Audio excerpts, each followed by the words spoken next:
안녕하십니까, NJ 스튜디오 차알평TV의 제이입니다. 오늘 저의 리뷰는 2020년형 포드의 익스플로러 ST 모델입니다.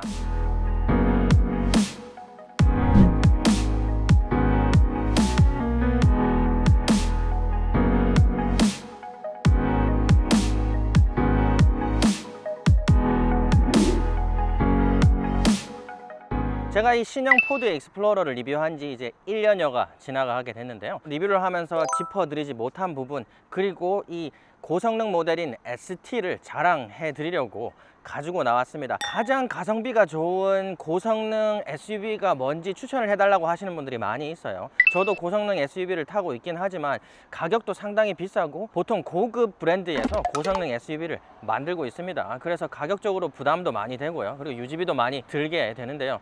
이 포드의 익스플로러 ST가 저는 강추하는 모델이긴 해요. 지금 이 차량은 링컨의 에비에이터가 가지고 있는 파워트레인을 그대로 가지고 있으면서 또 저렴한 브랜드에서 나온 모델이기 때문에 가격 또한 해볼만 합니다. 그렇게 싸지는 않지만요.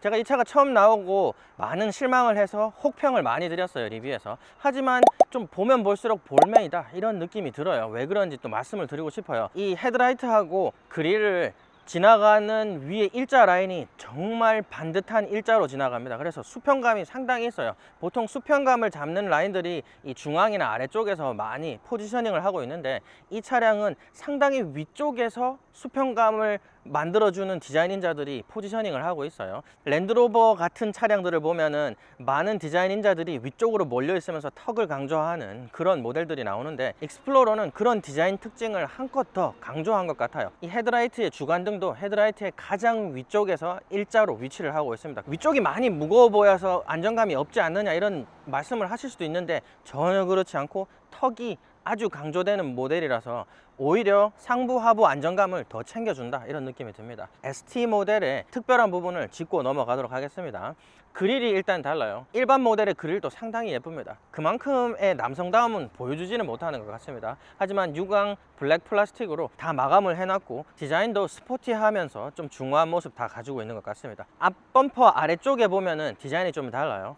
일반 모델 같은 경우에는 중앙에 스키드 플레이트처럼 약간 크롬 톤을 가진 플레이트가 올라오는 형상을 가지고 있는데, 이 차량은 블랙 유광 플라스틱으로 길게 수평감 있게 빠져져 있습니다. 그 부분 아주 날카롭습니다. 뒷범퍼에서도 다름이 보여지는데요. 원래 듀얼 배기구를 가지고 있지만 이 차량은 쿼드 배기구를 가지고 있어서 4구에 배기구가 보이거든요. 근데 마찬가지로 4구인데도 전부 다 배기구 모두가 배기구에서 배기가 되는 게 아니라 배기구 아래쪽으로 수도꼭지처럼 다 빠져나가도록 그렇게 되어 있고요. 특히나 블랙 유광 플라스틱이 그 위쪽을 이렇게 기역자형으로 마감을 하고 있는데 상당히 예쁩니다. 옆구리에는 디자인적으로 변함은 없지만 원래 알루미늄 액센트가 들어가는 부분에 유광 블랙이 들어갔는데 그것만으로도 많은 변화를 보여줍니다. 제가 드렸던 혹평보다는 보면 볼수록 좀 볼매다, 좀 덩치 있어 보인다, 이런 느낌이 상당히 많이 드는 디자인이에요. 그래서 또 이 ST만의 스펙을 또 보도록 하겠습니다. 익스플로러의 고성능 모델인 ST 모델의 스펙을 보도록 하겠습니다. 원래는 2.3 싱글 터보 엔진이 들어가죠. 머스탱에 들어가는 엔진으로 좀 유명한 이코부스트 엔진이었는데요. 10단 자동 트랜스미션과 같이 맞물려서 트랙션을 자랑하는 모델이기도 했었습니다. 그런데 지금 이 차량은 3.0 트윈 터보 이코부스트 엔진이 들어가요. 사실 가장 높은 트림인 플래티넘 트림에도 들어가는 3.0 트윈 터보 엔진이 들어가거든요. 하지만 플래티넘에 들어가는 3.0 트윈 터보 이코부스트보다 좀 더 퍼포먼스 튜닝이 돼서 400마력이라는 높은 출력을 보여주는 모델이기도 합니다. 아까도 말씀드렸지만 링컨의 에비에이터가 가지고 있는 파워트레인과 동일한 파워트레인을 가지고 있습니다. 400마력에 57.4 토크를 보여주는 상당한 퍼포먼스를 보여주는 모델인데요. 에비에이터에서 저는 정말 너무너무 반했었거든요. 좀 포드가 높은 RPM에서 구동을 많이 해줘서 특히 저속에서 구동력을 많이 뽐내는 모델이기도 한데 그만큼 고속에서 힘이 빠지는 느낌을 많이 보여주거든요. 하지만 높은 토크와 400마력의 높은 출력을 가지고 있었던 파워트레인으로는 충분했습니다. 고속까지는 에비에이터에서. 그래서 이 차량도 많이 기대가 되는 모델이고요. 그리고 이 차량이 프론트 휠이 앞쪽으로 많이 나와 있습니다. 그래서 프론트 오버행이 거의 없다고 봐도 될 만큼 짧습니다. 그래서 엔진을 지금 위치를 보면은 와, 이게 정말 미드십 엔진인가 이런 생각이 들 정도로 엔진의 많은 포션이 프론트 휠 뒤쪽으로 많이 밀려 들어가 있어요. 그래서 하지만 세로 엔진이 들어가 있고요. 그리고 세로 엔진에 또 맞물리는 GM 포드의 10단 자동 트랜스미션이 올라가 있습니다. 그래서 프론트 오버행보다 리어 오버행이 좀 많이 길지만 엔진의 무게가 전륜 뒤쪽에서 많이 포지션을 하고 있어 가지고 또 안정감을 많이 느낄 수 있지 않나 그렇게 생각이 되고요. 에비에이터처럼 에어 스프링이 들어간다거나 아니면은 에어 서스펜션이 들어가는 그런 고급스러운 세팅이 되지는 않지만 샤시 컨트롤은 포드의 퍼포먼스 모델들이 다 들어가 있습니다. 브레이크도 포드의 퍼포먼스 브레이크가 들어가 있고 서스펜션도 전륜은 맥퍼슨이라고 부르는 서스펜션이 들어가 있음에도 불구하고 또 퍼포먼스 세팅이 됐다고 하니까 또 보도록 하고요. 연비는 그렇게 나쁘진 않습니다. 포드가 높은 RPM에서 저속 구동을 많이 하기 때문에 연비에서 상당히 많은 약점을 보여주거든요. 하지만 에비에이터에서도 그렇고 이 차량도 그렇고 종합 연비 8.5km, 도심 7.7, 고속도로 10.2로 그렇게 나쁘진 않는 그런 스펙을 보여줍니다. 그리고 타이어는 255 광폭 타이어가 기본으로 들어가고 20인치 휠이 들어가거든요. 그런데 이 차량은 275 광폭 타이어에 21인치 휠이라는 어마어마한 휠이 또 들어가 줍니다. 그래서 트랙션이 상당히 강하게 물리지 않을까 또 그렇게 생각이 되고요. 뭐 타이어 값은 비싸겠지만. 그리고 ST 휠은 블랙 유광 피니시가 된 휠들이 들어가 있거든요. 근데 좀 너무 단순하지 않나 그렇게 생각이 됩니다. 노피스톤 브레이크임에도 불구하고 또 빨간색으로 도색이 돼서 좀 강한 모습을 보여주기도 하는 브레이크 캘리퍼가 있습니다. 가격은 55,000달러부터 시작을 해서 그렇게 싸진 않아요. 하지만 이 정도 스펙을 가진 대형 SUV 치고는 충분히 해볼 만한 가격이 아닌가 그렇게 생각이 되고요. 이 차량은 인테리어 옵션도 들어간 모델임에도 불구하고 59,000달러에서 끊어지거든요. 한국에서는 6천만 원이면 충분히 구매할 수 있지 않을까 또 그렇게 생각이 되고요. 그래서 빠른 출시를 또 기대해 봅니다. 하지만 좀 아쉬운 부분은 이 후드가 이게 실린더 유압식이 아니라는 점이 좀 아쉽습니다. 그래도 55,000달러, 6만 달러 육박하는 차량인데 이런 부분은 살짝 아쉽기도 하네요. 빨리 시승을 나가보도록 하겠습니다. 고고! 자, 익스플로러 고성능 모델의 시승을 나가보도록 하겠습니다.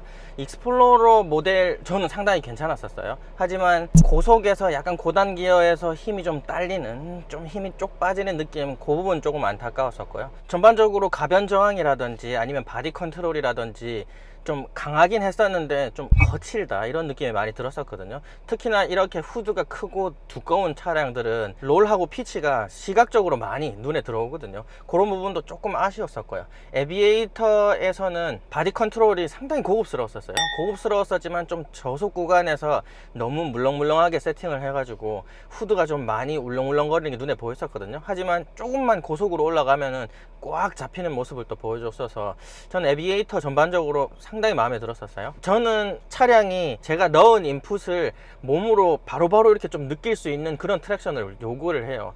그런데 뭐 슈퍼카라든지 좀 세팅이 잘못된 차량들은 그런 느낌을 주려고 하다가 운전자가 좀 불편하게 울컥거리는 경우도 있긴 하지만 뭐 포르쉐라든지 아니면 에비에이터라든지 인풋을 다 피드백 받으면서도 안정된 바디 컨트롤을 그대로 보여줬었던 차량들이 있었으니까 이 차량도 약간 기대는 해보겠습니다. 인테리어도 1년 전 제 영상을 보시면은 호평과 혹평이 좀 혼합된 리뷰를 보여줬었는데 8인치 가로 스크린이 들어가 있었는데 역시나 10인치 세로 스크린이 들어가니까 인테리어를 확실히 많이 살려주는 것 같네요. 또 첫 번째로 제가 포드 차량을 타면서 느끼는 점이 뭐냐면은 이거 시트 세팅이 좀 마음에 안 들어요. 시트가 그렇게 불편하지도 않고 몸을 상당히 많이 안아주거든요. 그런데 이상하게 페달 세팅하고 이 허벅지 세팅하고 인체공학적으로 디자인됐다라는 느낌이 안 들어요. 페달을 좀 쉽게 밟으려고 시트를 낮추면 시트가 너무 내려가고요. 시트 포지션을 제가 원하는 대로 해놓으면은 페달 컨트롤 할 때 이 오금 부분이 시트에 많이 눌리거든요. 그래서 약간 불편한 점을 느낍니다. 그러니까 모든 차량에서 좀 그런 것 같아요. 그래서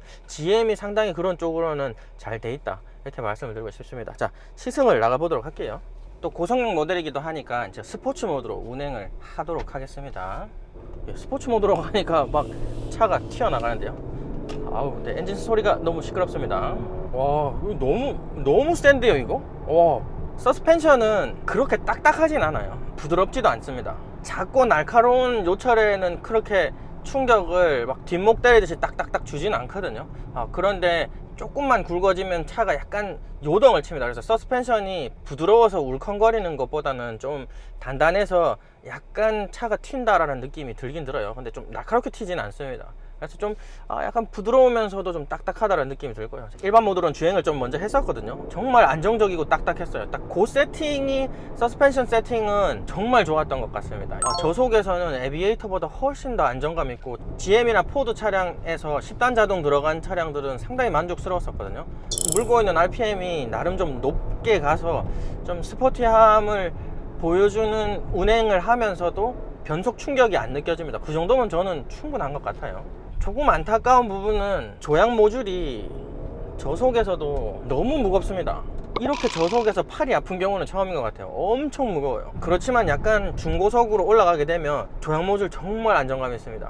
요즘 조향 모듈은 미국 차들이 엄청 안정감 있는 것 같습니다.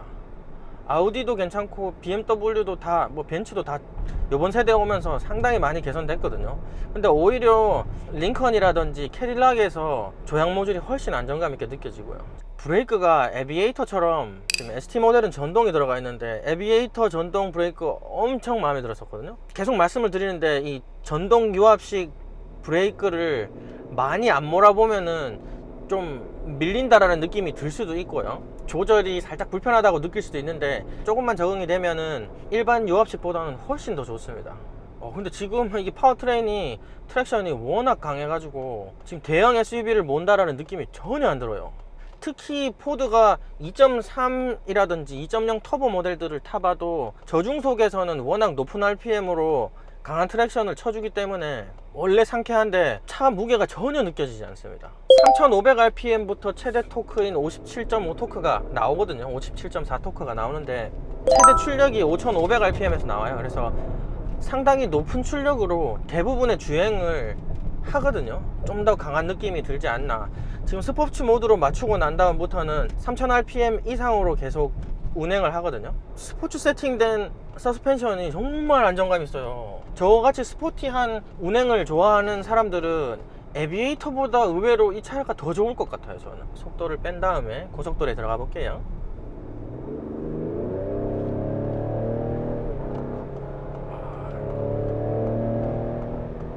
와, 진짜 장난 아니다 진짜.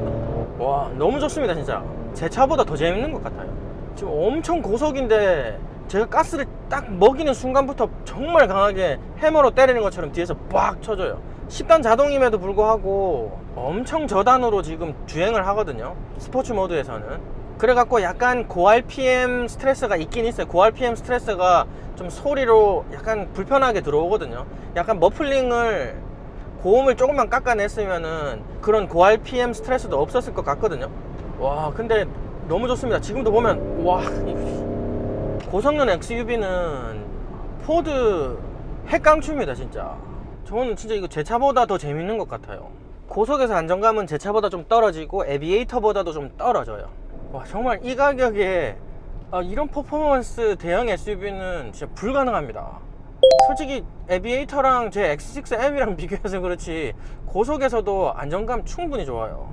지금 중형 같은 경우에는 제가 GLE AMG 53AMG를 몰았지 않습니까? 53AMG 같은 경우는 상당히 무게중심이 높게 느껴지고 그 위에서 좀 찰랑찰랑 거리는 느낌 때문에 안정감이 많이 떨어졌었거든요. 그러니까 53 GLE AMG보다는 이 차가 훨씬 좋아요. 저는 대부분 중형 이상 넘어가면은 바디 컨트롤을 하기가 어려워요. SUV들은 많이 어렵습니다. 그래서 좋은 차량들도 타보면은 무게중심이 상당히 골반 위에서 느껴져 가지고 불안불안한 느낌이 있거든요. 근데 와, 이 차량은 엄청 단단한데요. 이거 브레이크 같은 경우는 에비에이터만큼까지는 아닌 것 같아요. 그렇지만 부드럽고 전동 요압이 튜닝이 엄청 잘 되어 있습니다. 지금 스포츠 모드에서는 10단 자동 트랜스미션 변속이 약간 충격성 있게 되거든요. 하지만 일반 모드에서는 전혀 그런 걸 느끼지 못했어요. 그러니까 오히려 스포츠 모드에서 약간 충격감이 느껴지는 변속이 좀 더 스포티하게 다가오는 것 같은 느낌이 듭니다. 하지만 변속이 그렇게 빠르진 못해요. 이 GM4드 세로 엔진 전용 이 10단 자동 트랜스미션이 캐딜락에서도 그랬고 이 포드에서도 그랬고 상당히 스포티하게 변속이 잘 되거든요. 출력을 쭉 올리면서 RPM 손실 없이 아주 빠르게 변속을 해주거든요. 근데 변속 속도가 그렇게 빠르지 못한 것 같아요. 클러치 물리기 전에 살짝 공회전 소리가 느껴질 정도로 살짝 늦긴 한데 고급 브랜드 퍼포먼스 차량이랑 비교를 해서 그런 느낌이지 스포티한 운행을 하는데 전혀 지장 없고요. 이제 고속도로 한 번 더 들어가 보고 마무리 하도록 하겠습니다. 자, 올라가 보도록 할게요. 와, 너무 빠른데?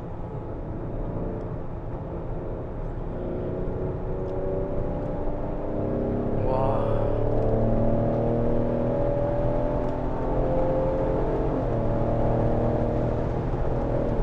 진짜 빠릅니다. 이거 400마력이면 솔직히 그렇게 높은 건 아니에요. 지금 이 차보다 작은 차량들도 400마력 올린 차량들 타봤는데도 그냥 포드에서 나왔다기보다는 이거 누가 싸제 튜닝하는 것 같은데, 정말 에비에이터 리뷰하신 분들은 이렇게 막 좀 안 쏴보셨는지 모르겠는데 너무 좋은데요? 바디 컨트롤은 안정감이 있어요. 에비에이터보다 약간 못해서 그렇지 조향 모듈이 워낙 단단하게 세팅이 돼 있어 가지고 지금 막 한 140km 가도 막 엄청 안정감이 있습니다. 고성능 SUV 그냥 출력수만 보고 고급 모델 안 가도 될 것 같아요. 대형의 400마력인데 뭐 너무 좋습니다. 지금 코너링도 너무 좋은데 지금 한 120km에서 코너를 트는데 바디가 너무 안정감 있어 가지고 BMW처럼 약간 좀 칼같이 날카롭게 싹싹 이런 느낌은 들진 않거든요. 근데 그립이 너무 좋습니다. 그래서 퍼포먼스 SUV를 뭘 사면 좋을까요? 가성비 뭐가 좋을까요? 다른 거 다 필요 없으면 지금 이 차입니다. 이 차. 한국에 출시를 하기에는 좀 연비 문제도 있고 하기 때문에 좀 부담스럽기는 하겠는데, 출시를 할지 모르겠지만 출시를 하면 무조건 익스플로러 ST 무조건. 익스플로러 리뷰를 일반 모델을 리뷰를 하고요, ST 모델을 제가 리뷰를 드렸는데 코로나 때문에 차량 출시가 안 돼가지고 리뷰를 좀 드리기가 어렵거든요. 그래서 영상 자주 못 올리는 점 양해 부탁드리고요. 그래서 오늘 저의 리뷰는 여기까지 하도록 하겠습니다. 저는 지금 너무 놀라서 진정이 안 돼요. 코로나로 모두가 다 힘든 시간인데 구독과 좋아요로 같이 다 행복해지는 시간을 가져보도록 합시다. 감사합니다. 안녕.